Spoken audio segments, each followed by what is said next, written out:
Olá, meus amores, como estamos?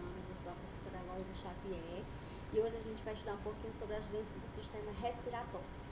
Antes da gente adentrar, nas doenças desse sistema, a gente vai falar um pouquinho, da anatomia, desse sistema. Então, o sistema respiratório é constituído por tratos ou vias respiratórias, que se dividem em superior e inferior. E aí, no trato respiratório superior, ele é composto por quê? Pelo nariz externo, pela cavidade nasal, pela faringe, laringe, a parte superior da traqueia. Já o trato respiratório inferior, ele é composto pela parte inferior da nossa traqueia, pelos brônquios, pelos bronquíolos, alvéolos e pelos pulmões, tá? Então, vamos iniciar falando um pouquinho sobre a nossa cavidade nasal. A gente não vai adentrar tanto na parte anatômica, tá? Porque acredito que vocês já saibam, e também consome muito nosso tempo, mas a gente vai focar mais nas doenças, mas a gente vai estar falando um pouquinho, por alto de cada órgão, cavidade, tá? Então, na cavidade nasal, o que acontece? É nessa cavidade que o ar torna-se condicionado, ou seja, ele vai ser filtrado, umedecido e aquecido. É por isso que a gente estimula, a gente pede que as pessoas inspirem pelo nariz. Por quê? Porque o nariz, a cavidade nasal, ela tem essa função de quê? De filtrar o ar, retirando as impurezas, ok? A nossa cavidade nasal, ela contém várias aberturas de drenagem pelas quais o muco dos seios paranasais é drenado. Os seios paranasais, eles são compostos pelos maxilares, como vocês podem olhar aí na figurinha, seus maxilares, frontal e esfenodal, ok? A faringe é um outro órgão e ele se comunica simultaneamente, tá? Tanto com a cavidade bucal como também com as fossas nasais, sendo, portanto, o único órgão, quer dizer, não é nem único, portanto, um órgão que ele é tanto como ao sistema digestório como também do sistema respiratório, tá? Ele é dividido em 3 regiões anatômicas. Como vocês podem observar aí na figurinha, é a nasofaringe, que fica entre as fossas nasais, e a faringe, a orofaringe, que é a boca e faringe, e laringofaringe, laringo e a laringe e a faringe, tá? Aí nós temos a laringe, que na laringe existe a epiglote, como você pode olhar e também ver aí na figurinha, que ela impede que o alimento e objetos estranhos eles entrem nas estruturas respiratórias, tá? Temos também as cordas vocais, onde há uma produção, de sons durante a passagem de ar. Na nossa traqueia, é constituída por alguns anéis cartilagíneos justapostos, um ao lado do outro. Internamente, ela é revestida por um epitélio ciliado e glândulas caliciformes, que fazem o quê? Produção do muco, Então, as impurezas que vão entrar na traqueia, elas se aderem a este muco e os cílios removem esse muco com impurezas em direção até a faringe, tá certo? Os nossos brônquios e os bronquíolos, Os brônquios, eles são 2 ramos em que a traqueia se divide, brônquio direito e brônquio esquerdo, tá? Que penetram nos pulmões. Cada brônquio, ele se ramifica, em tubos cada vez mais estreitos. Então, a gente chama esses raminhos mais estreitos, esses tubos mais estreitos, de bronquíolos, que se ramificam também sucessivamente em canais mais pequenos, que a gente chama de árvore brônquica, tá? Como vocês podem olhar também na figurinha ao lado. Os nossos alvéolos pulmonares são bolsas de ar ricamente vascularizadas. E a hematose, ela é responsável pela hematose, ou seja, pela troca de gases, transformação de sangue venoso em sangue arterial, ok? Temos também as pleuras, que é uma membrana serosa de dupla camada, que ela envolve e protege cada pulmão, tá? Então, ela reveste os pulmões. E entre os 2 folhetos da membrana, existe um líquido designado chamado de líquido interpleural, tá?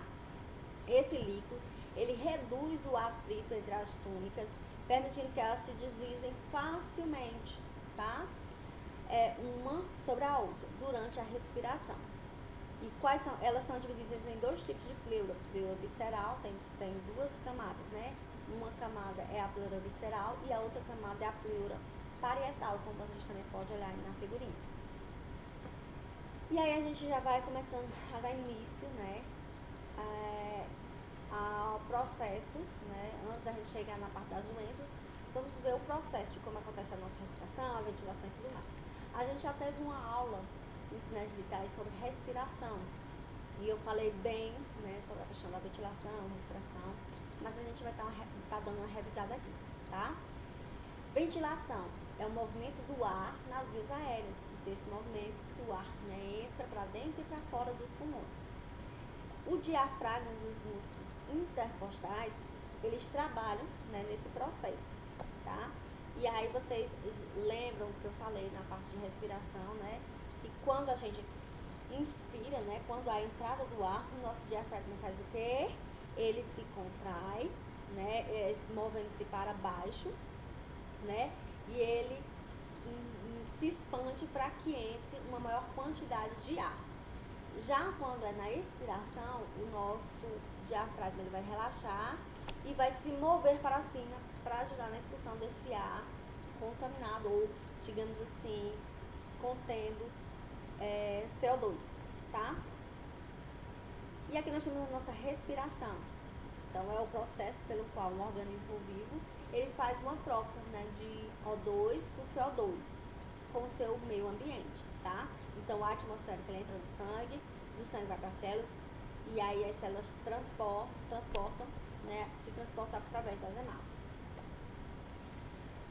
A manutenção do equilíbrio ácido-base, né, que é só mais um exemplo, né, de como ocorre a hiperventilação e hipoventilação, que eu também já falei no slide, né, e na aula de sinais vitais, na parte de respiração, tá? Eu não sei se vocês lembram, mas eu falei que a nossa função respiratória, ela está intimamente ligada com o equilíbrio ácido-básico. Lembra que eu falei isso? Isso por quê? Porque por meio da eliminação do gás carbônico, né, nós conseguimos expulsar, né, por meio da eliminação do gás carbônico, nós conseguimos, quer dizer, aumentar o pH, né, no nosso sangue, tá? Então, quanto mais gás, acho que com esse exemplo fica mais fácil, quanto mais gás carbônico ele vai ficar retido no nosso organismo, o que acontece? Esse gás, ele se desassocia em água, como vocês veem aqui, ó, ele se junta com a água, e aí ele vai transformar em um ácido carbônico. Esse ácido carbônico, né, ele vai diminuir o nosso pH, tá? E aí pode levar a uma acidose, né, no ser humano. Então, aqui vocês podem ver aí na figura de vocês, nessas alterações do pH, que o normal é o que? 7,4. E aí tem uma escalazinha. Então, abaixo do 7,4, né, há uma acidez. Quando há uma acidez, a gente chama de acidose. E quando passa do 7,4, né, é mais base. Então, a gente chama de alcalose, tá bom? Aqui nós temos o sistema hemoglobina, eu também falei isso na aula de sinais vitais na parte de respiração. Então, a hemoglobina, ela realiza o transporte dos gases respiratórios e tem um efeito ainda tampão. Então, vamos lá. O pH do sangue, ele é venoso, né, o sangue venoso, ele é ligeiramente mais baixo do que o do sangue arterial. Então, o efeito tampão, ele evita, né, que a concentração de H+, hidrogênio, ele varia de forma brusca, provocando assim variações de acidez. Aí tá, a gente pode ver, né, que o sangue arterial, o normal, né, o pH é de 7,36 a 7,44. E o do sangue venoso é 7,44 até o 7,46, tá? E agora a gente vai entrar na parte das doenças do aparelho respiratório. Então, fala comigo. Primeira coisa, né, que a gente precisa saber quais são os sinais e sintomas das doenças respiratórias, né? Cada doença tem seus sinais e sintomas, né? Mas no geral, que a pessoa está com algum problema respiratório, são esses: dispneia, tosse, produção de escarro, dor torácica, né? Dor no tórax, simbilo, que é aquele chiado, que ele parece um assobio, né? Geralmente as pessoas asmáticas têm ele. O baqueteamento dos dedos, que a gente vai falar um pouquinho dele. Hemoptise e cianose, que a gente vai estar falando também. Então vamos lá, iniciando pela dispneia. O que é dispneia, professora? É um termo usado para designar, né, a sensação de dificuldade respiratória. Ela é experimentada por acometidos, né, por diversas moléstias. Sintoma comum na prática, particularmente referida por indivíduos com moléstias dos aparelhos respiratórios e também cardiovascular, tá? Ele é o principal fator limitante da qualidade de vida em pneumopatas crônicos. Mecanismos envolvidos ainda não estão completamente conhecidos, tá? Na tosse, a tosse é um reflexo, né, do nosso aparelho respiratório em consequência de algum processo irritativo. Então, alguma coisa entrou no aparelho respiratório, né, é algo incomum, ou o nosso organismo não reconheceu, então ele vai descer para quê? Para que haja, para que saia, né? Para que consiga liberar aquele corpo estranho, né, do organismo. Então, a tosse é esse reflexo, né, devido a algum processo irritativo, alguma coisa que está incomodando, tá? Ao aparelho respiratório. Então, a tosse é benéfica, pois ela ajuda a expulsar secreções ou corpos estranhos. Existem dois tipos de tosse, né? A tosse seca e a tosse produtiva. Na tosse seca, né, o nome já fala tudo, né? A secreção ela não existe secreção. Então, vai ser necessário a gente avaliar se realmente ela é seca ou se não está fluindo essa secreção por conta de alguma desidratação, tá certo? Na tosse produtiva, a secreção ela se movimenta e ela vai ser eliminada. E a tosse ela pode ser sintoma de muitas doenças, que vai desde um resfriado comum até um câncer de pulmão, tá? O escarro, normalmente, ele é produzido pelas vias aéreas, né? Também é um mecanismo de defesa pulmonar, continuamente produzido em pequenas quantidades e conduzido, né, pelos cílios até a laringe, sendo deglutido e levado ao estômago, onde ele vai ser digerido. Então, se chegar, né, chegando até a laringe, ele vai ser deglutido e vai ser levado até o estômago e depois vai ser digerido, né? Vai ser expulso nas fezes, junto com as fezes. O aumento, né, é um sintoma de inflamação das vias aéreas. Então, se tiver uma quantidade exacerbante de escarro, é um sinal de inflamação das vias aéreas, né? Então, o excesso também desencadeia a tosse, tá? Dor torácica é qualquer dor no tórax, tá? Que quando relatada, ela traz toda uma carga de dúvidas sobre sua origem e o seu potencial risco de morte. Pode ser de origem pulmonar, né? Que aí a gente pode ser devido a uma embolia pulmonar, uma pneumonia ou um pneumotórax, tá certo, gente? Simbilos, como eu falei, eles parecem um assobio, um chiado, né? Parece um assobio. Os simbilos eles são indicativos de broncoespasmo, geralmente estão presentes em pacientes asmáticos. Baquetamento dos dedos ou hipocratismo digital. Então, eu trouxe uma foto para ficar mais claro para vocês entenderem.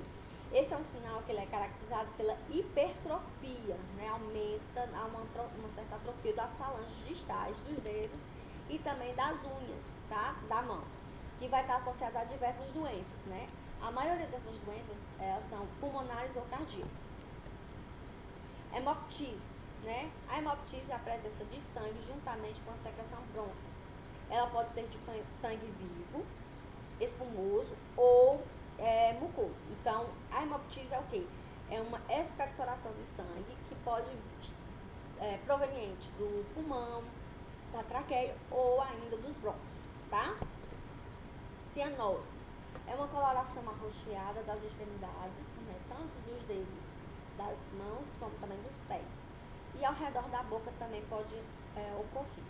Indica uma má oxigenação, né, do sangue por problemas pulmonares ou cardiológicos. E aí agora a gente vai adentrar nos distúrbios do trato respiratório superior. Vamos lá. Quais são elas? Rinites, sinusites, faringites, tonsilites, adenoidites e laringites. E a gente vai ver agora cada uma delas, iniciando pela rinite. Rinite é uma inflamação aguda e infecciosa das membranas mucosas da cavidade nasal. Ela pode ser infecciosa ou ela pode ser alérgica. A rinite ela ainda se divide em viral ou alérgica. Na viral, é um resfriado comum. Ela é causada por adenovírus, altamente contagioso e é uma doença infecciosa das vias aéreas superiores, mais comum na infância. A rinite alérgica, ela é causada por alérgenos, né? Presentes no ar, pode ser pólen, pode ser ácaro, pode ser pó, pode ser fumaça, mas também pode ser provocada por reações ou então outros agentes ambientais. Pode ser por produtos químicos, cigarros, remédios, entre outros, tá? Quais são os sinais e sintomas de uma pessoa ter rinite? Congestão nasal, né? Odinofagia, que quando eu falo de odinofagia vai ser uma deglutição com dor, tá? Espirros, lacrimejamento, indisposição, rinorreia, né? Que é aquele escoamento abundante pelo nariz, né? Aquele fluido abundante pelo nariz, né? Prurido nasal, febre, calafrios, mialgia, tosse, cefaleia, tudo isso a pessoa com rinite ela vai apresentar, tá? Na sinusite, é uma inflamação dos seios paranasais, resultante de uma infecção respiratória alta não resolvida. Então, vai inflamar esses seios paranasais aí que vocês estão vendo demarcado aí na nossa figura, imagem ao lado. Sinais e sintomas: pressão e dor sobre a área dos seios nasais, secreção nasal purulenta, né? Tosse, rouquidão crônica, cefaleias crônicas, né? Fadiga, obstrução nasal, diminuição no olfato e também no paladar, sensação de enchimento dos ouvidos. A faringite, né? É um outro tipo, né? Também de doenças. E ela causa inflamação febril de garganta causada por um vírus, tá? 70% dos casos vão ter, né, essa inflamação febril na garganta causada por esse vírus, tá? Quais são os sinais e sintomas? Tonsilas e membranas faríngeas hiperamiadas, vermelhas, né, bem vermelhas, linfonodos cervicais sensíveis e aumentados, né? Febre, mal-estar, odinofagia, rouquidão, tosse e rinite. A vantagem é que elas regridem com 3 a 10 dias, né? Então, aqui a gente tem uma faringite crônica, né? Que ela é comum em adultos que trabalham ou vivem em ambientes empoeirados, que utilizam a voz excessivamente, como nós professores, que sofrem de tosse crônica e habitualmente utilizam álcool, né, e tabaco.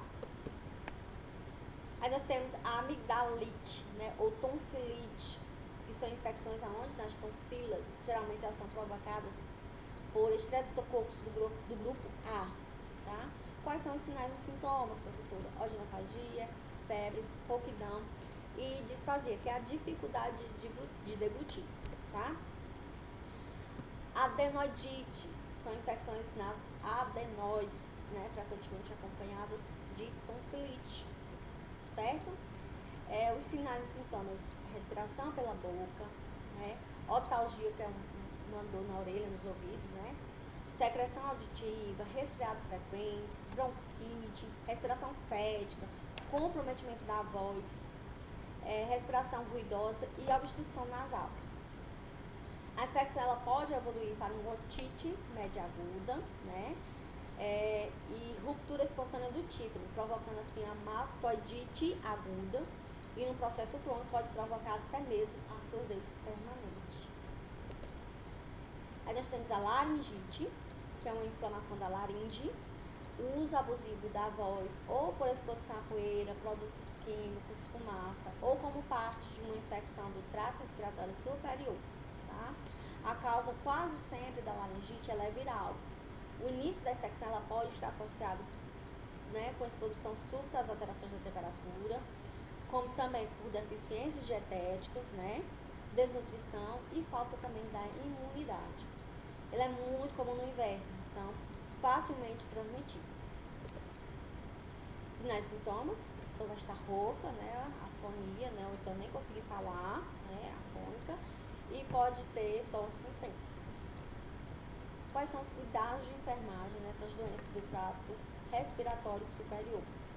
Então, com relação à rinite, devemos evitar ou reduzir a exposição a alérgenos irritantes, tais como poeira, mofo, animais, gás, odores, talcos, aerosóis e fumaça de cigarro, tá? Utilizar lençóis descartáveis e orientar o autocuidado. Quanto à sinusite, devemos promover a drenagem sinusal, né, pelo aumento da imunidade do ambiente, ou seja, fazer o paciente inalar vapor, que vai ajudar, aumentar a ingestão líquida, né, beber bastante líquido, fazer o paciente beber bastante líquido, e aplicar calor local, ou seja, fazer compressas quentes, né, no local. Quais são os cuidados de enfermagem na faringite? Orientar a pessoa a ficar em repouso, aumentar a ingestão hídrica, orientar a higiene oral adequada para evitar infecções, né?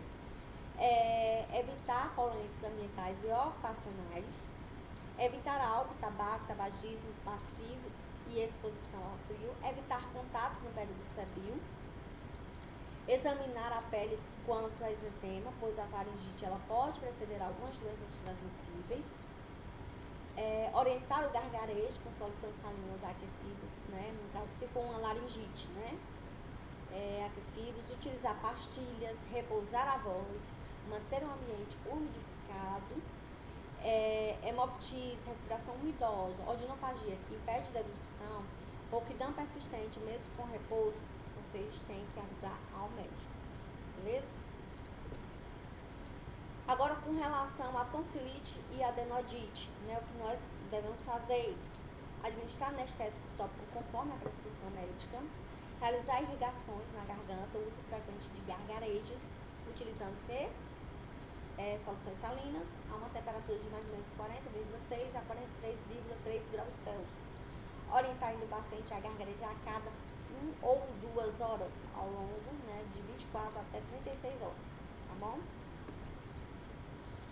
Quais são os cuidados de enfermagem na tonsilectomia e adenoidectomia, né, que é quando faz a retirada das tonsilas ou então de anedote, né, a cirurgia. Então, a gente tem que atentar para o pós-cirúrgico, né, principalmente pós-operatório imediato, posicionar o paciente em pronação, né, com a cabeça virada para o lado, aplicar o colar de gelo e oferecer uma cuba-rim e lenços de papel, né, para secreção, seja sangue ou qualquer outro tipo de fluido cair nessa cuba-rim.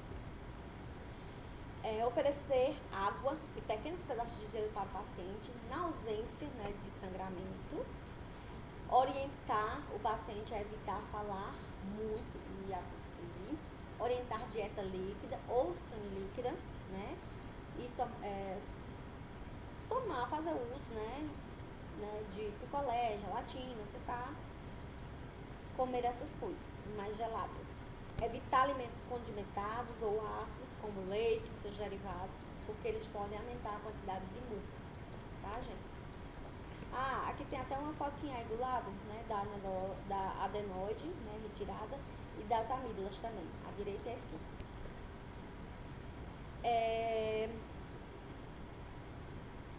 Vamos agora estudar um pouquinho sobre os distúrbios do trato respiratório inferior, tá? Nós temos a traqueobronquite, bronquite, asma, enfisema pulmonar, doença pulmonar obstrutiva crônica, né, que é a DPOC, a pneumonia e a tuberculose pulmonar. Então, vamos lá. Vamos começar com a traqueobronquite, que é uma inflamação das membranas mucosas da traqueia. Geralmente, ela é secundária a uma infecção do trato respiratório superior, tá? E a pessoa vai apresentar dor external, ou seja, dor nessa parte externa, ou retroexternal, febre, calafrios, sudorese noturna, cefaleia de exposição, dispneia, catarro purulento, secreções com estrias de sangue podem ser expectoradas como resultado de quê? De irritação na mucosa nas vias superiores. A bronquite é uma inflamação dos brônquios causando estreitamento ou obstrução das vias aéreas, caracterizada por hipersecreção, né, de muco, ou seja, uma grande produção do muco. E vocês podem observar aí na fotinha também como acontece esse processo de inflamação. Aí tem um bronco com predisposição para asma e do lado tem um bronco já inflamado que está contraído durante uma crise asmática, né? Então ele se fecha e você vê a grande quantidade de muco, né? Então as células inflamatórias elas reagem aos alérgenos, por exemplo, seja uma poeira, uma fumaça, e aí ela vai produzir citocinas e outras substâncias que vão levar essa inflamação e vai fechar esse canal aí do bronco, como vocês podem observar, né? E vai ter uma grande produção de muco, tá? Os sintomas: tosse, expectoração, falta de ar, sibilância, cianose, febre, cansaço, falta de apetite e catarro mucótico. A asma ele é um estreitamento dos brônquios que dificulta a passagem do ar, provocando contrações ou broncoespasmos. Na fotinha ao lado vocês também conseguem observar um bronco normal, né, à esquerda, e um bronco de um asmático, né, onde há uma inflamação na parede do bronco. Tá? Os bronquíolos eles inflamam, eles segregam mais muco, o que vai aumentar o problema respiratório. Os fatores de risco: quem tem alergia, né, é um fator de risco. Exposição crônica a irritantes aéreos, esforço, estresse, refluxo gastroesofágico, tudo isso são fatores de risco para apresentar asma, ser asmático, né? Sinais e sintomas de um asmático: tosse, concentração de muco, né, quando está em crise, rigidez torácica, simbilos, dispneia, hipoxemia, que é, no caso, a insuficiência do oxigênio no sangue, cianose central, diaforese, né, taquicardia, eczema, exantema e anedema temporário. No efizema, né, nós temos uma distensão anormal dos espaços aéreos distais, né, com destruição das paredes alveolares. Em geral, essa destruição ela é irreversível, né, não tem como voltar atrás, né, não tem jeito. Então, tem como fatores de risco o tabagismo, né, e a predisposição genética. Então, pode vir por causa dos genes, né? Pode ser algo genético. Efizema pulmonar, ele tá aí, né? Uma imagem para vocês demonstrarem como acontece, né? Aí nós temos os alvéolos normais, esses mais clarinhos, e os alvéolos com efizema, que fica assim, mais escuro, né? Fisiopatologia. Então, o efizema ele prejudica a difusão, né, do O2, né, resultando assim numa hipoxemia, ou seja, numa insuficiência de oxigênio no nosso sangue. Nos estágios mais avançados, a eliminação de CO2 ele fica prejudicada, resultando assim em quê? Uma acidose respiratória, que a gente viu que se retém o gás carbônico. Esse gás carbônico, CO2, ele vai se adicionar, né, de estar com a água, e aí ele se desassociando com a água, ele vai se transformar em um ácido carbônico, e esse ácido carbônico ele diminui o nosso pH, tá? E assim, se diminui o pH, gera uma acidose, ok? O aumento do fluxo sanguíneo pulmonar ele estimula o ventrículo direito a manter uma pressão. Então vamos lá, gente, vamos entender. O aumento do fluxo sanguíneo pulmonar ele estimula o ventrículo direito a manter uma pressão arterial mais elevada, né, do que na artéria pulmonar. E aí vai resultar numa insuficiência cardíaca direita, que aí a gente chama de cor pulmonar, tá certo?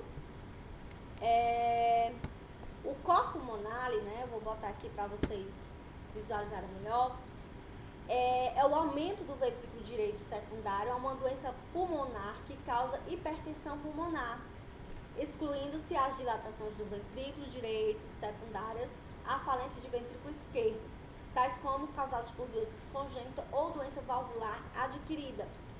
Quais são as causas dessa doença?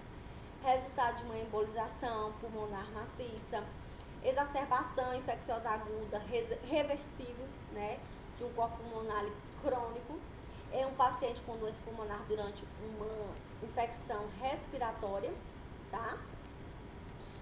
O colo pulmonar crônico, ele é causado com maior frequência pela doença pulmonar obstrutiva crônica, né, que a gente chama de DPOC, né, que é causado por uma bronquite crônica, e o efizema, tá certo? Aqui nós temos algumas imagens, né, do corpo pulmonar, né, só para vocês visualizarem melhor.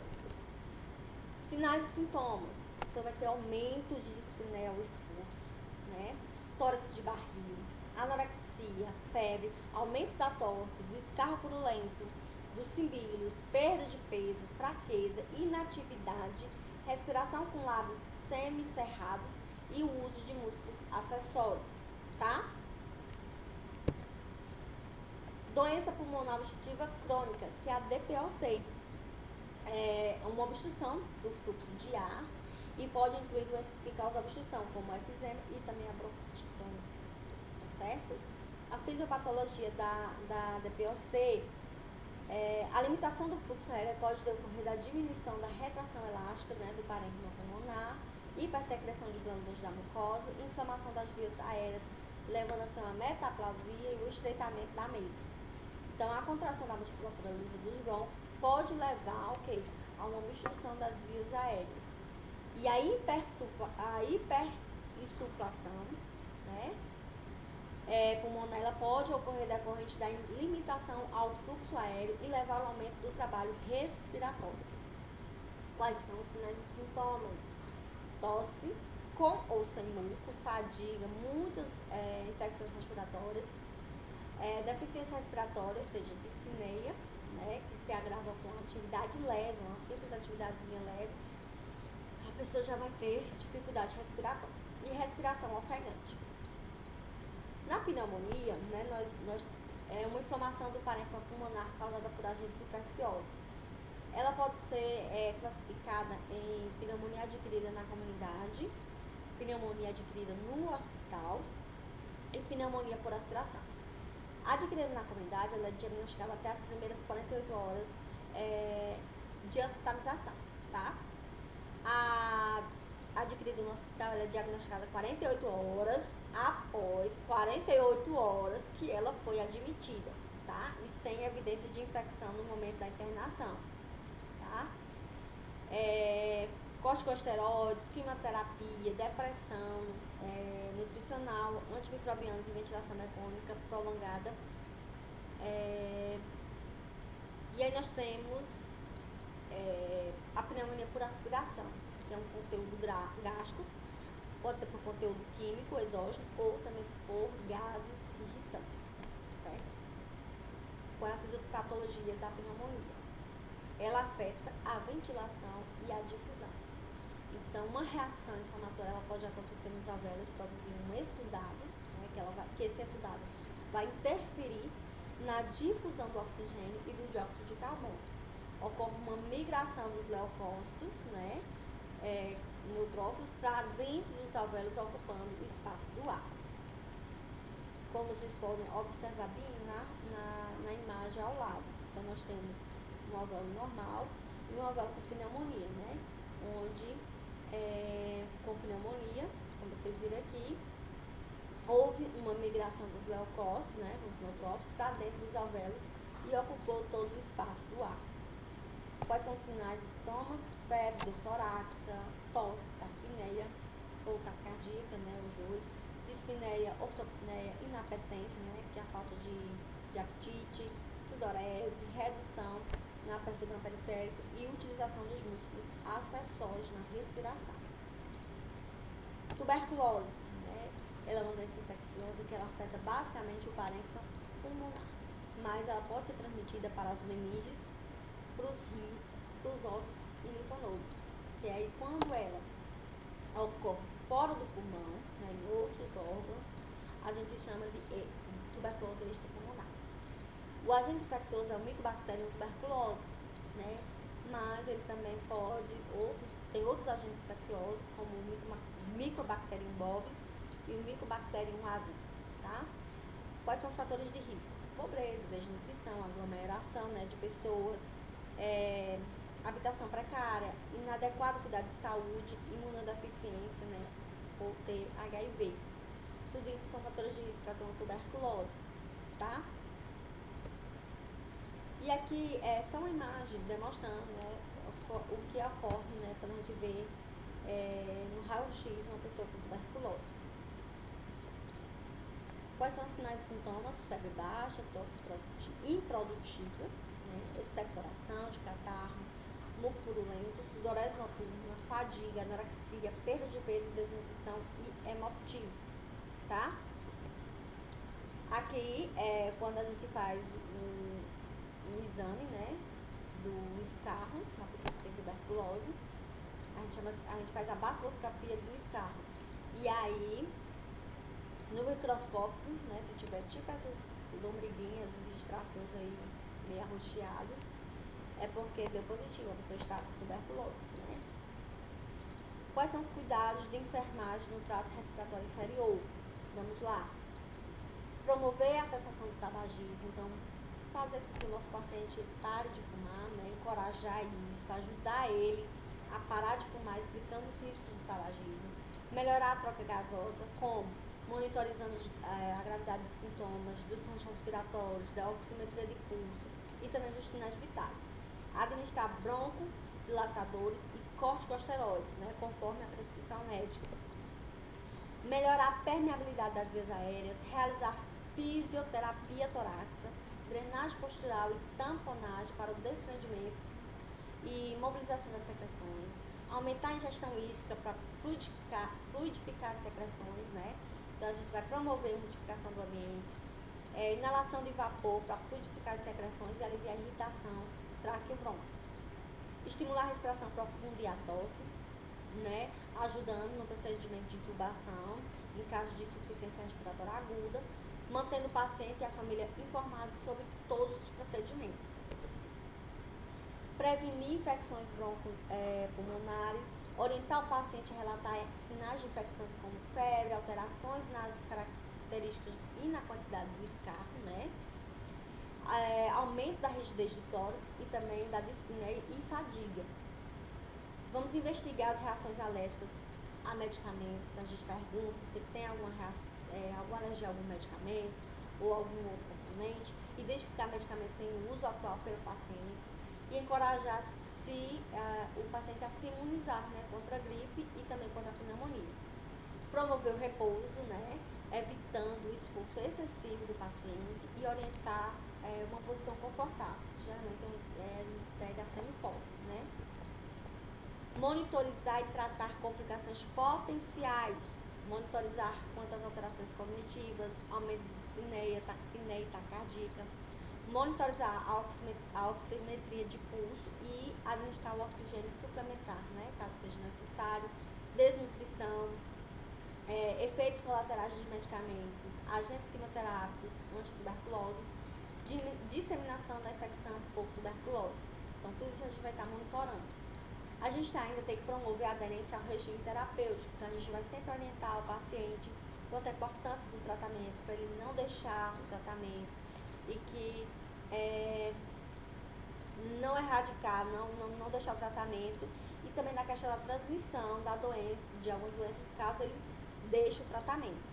A gente vai orientar também medidas de higiene, como higiene oral, cobrir a boca, o nariz quando for tossir ou espirrar, usar lençóis descartáveis e lavar bem as mãos, né? A gente está vivendo muito isso. Então, eu acredito que vocês estão entendendo essa questão.